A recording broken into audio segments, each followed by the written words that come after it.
दिवस गुरुकुलातील दिवस त्यांनी आठवण केले. कृष्णा, अरे तुला आठवतं एकदा गुरुवर्यांनी आम्हाला कुठं पाठवलं होतं? जंगलामध्ये लाकडं आणायला पाठवली होती. लक्षात आहे का? किती भयंकर असा वर्षा झाला, पाऊस झाला होता त्या ठिकाणी, विजा कडाडत होत्या. गुरुकुलला आपण येऊ शकलो नाही म्हणून एका झाडातील मोठ्या झाडाच्या डोलीचा आम्ही आश्रय घेतला होता आणि अख्खी रात्र कुडकुडत आम्ही त्या ठिकाणी बसलो होतो. आठवतं का रे तुला? कृष्ण म्हणाले, हो हो, इतक्या सुंदर अविस्मरणीय आठवणी आम्ही कसं काय विसरू शकतो.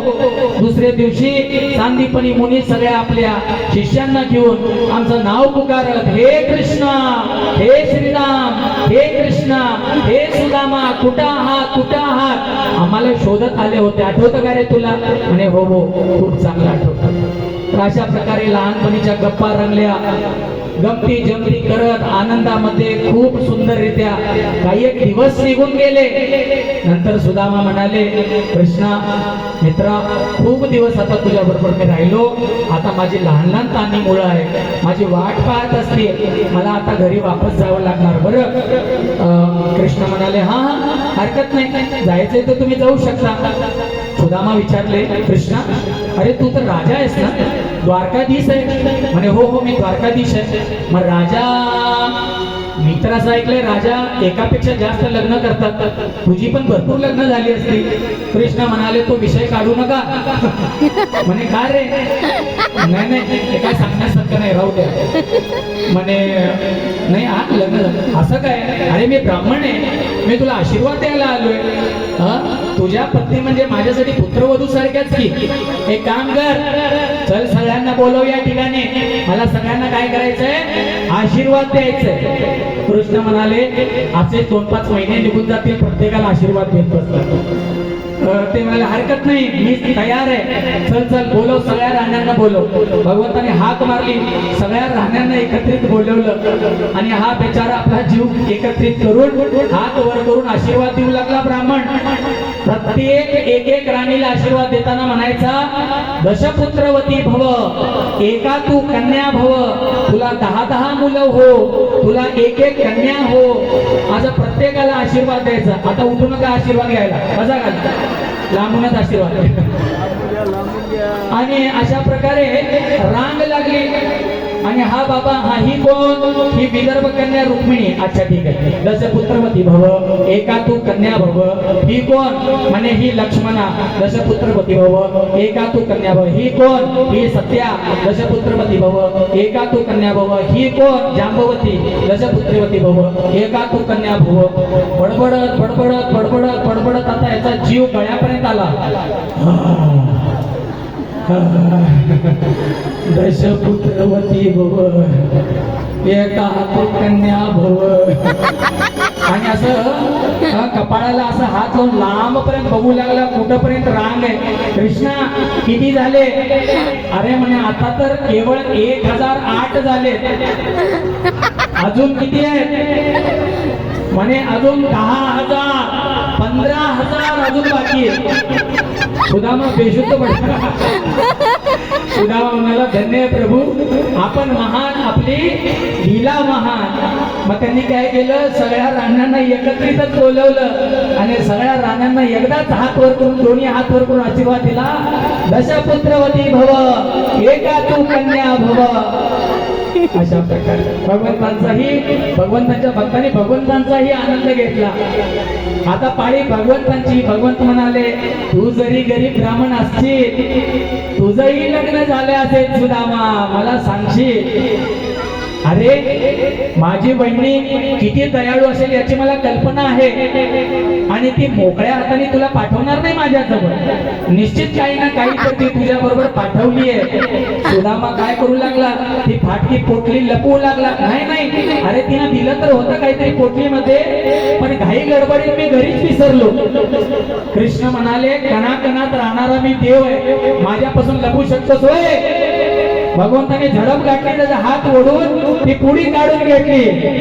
हरी ओ भक्तोत्सव भगवानाची. आणि भगवंताने ती पोटली उघडली आणि त्याच्यामध्ये सुदाम्याचे पोहे होते. भगवंताने एक मोठी पोहे घेतले आणि तोंडामध्ये टाकले. हा फोटो ग्रहण करा. हरी ओ. आणि दुसरी मुठ्ठी उचलून तोंडात घालणार तेवढ्यात रुक्मिणीने हात धरला देवाचा. अरे थांबा, एकटेच सगळं खाता येईल का? प्रत्येक राणीच्या भागाला एक एक तरी दाना येऊ द्या. 16,000 त्याने रुक्मिणीने ओढून घेतले. रुक्मिणी द्वारकाधीश साक्षात लक्ष्मीनारायण. त्यांना बोलण्यासाठी संवाद साधण्यासाठी तोंडानेच बोलावं असं काही गरजेचं नाही. डोळ्याच्या इशाऱ्यामध्ये मनातल्या मनात आपापसात बोलू लागले. कृष्ण नाराज झाले.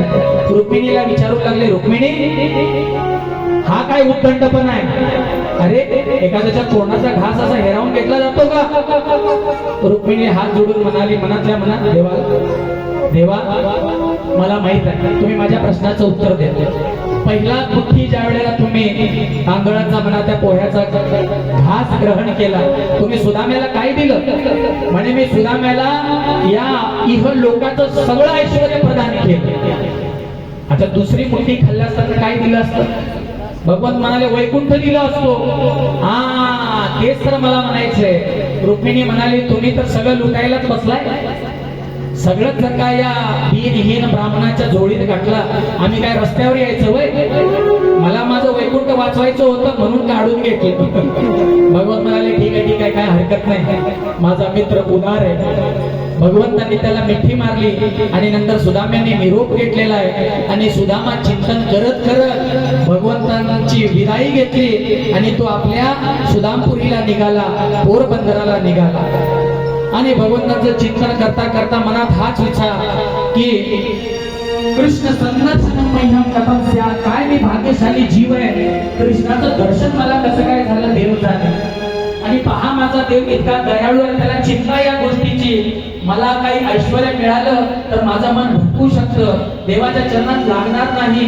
म्हणून मी स्वाभिमानापोटी देवाकडे काही मागितलं नाही आणि भक्ताच्या रक्षणासाठी देवाने सुद्धा मला काही केलं नाही. हरकत नाही.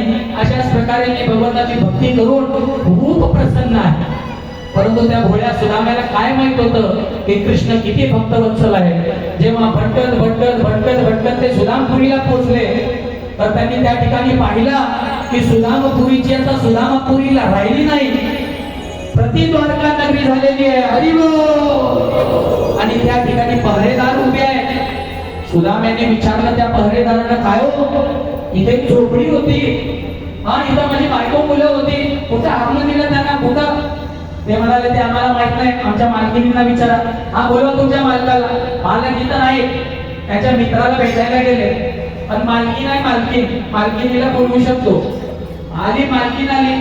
जशी मालकीन आली, मालकीनं लगेच ओळखलं. स्वामी जाऊन चरणांमध्ये पडली. हे मागे सरसावले, ही कोण बाई? त्यांनी तिला ओळखलं नाही. का? कारण अंगावर भरभरीत शालू आला होता, 9 लक्का हार गळ्यामध्ये आला होता, सगळ्या प्रकारचं ऐश्वर्य सुशीलेला प्राप्त झालं होतं. ते म्हणाले देवी आपण कोण? आणि स्वामी तुम्ही ओळखला नाही, तुमच्या मित्राचा हा कमाल आहे. एका रात्रीत सुदामापुरीची द्वारकापुरी झालेली आहे. बोलिये भक्तवत्सल भगवानाची.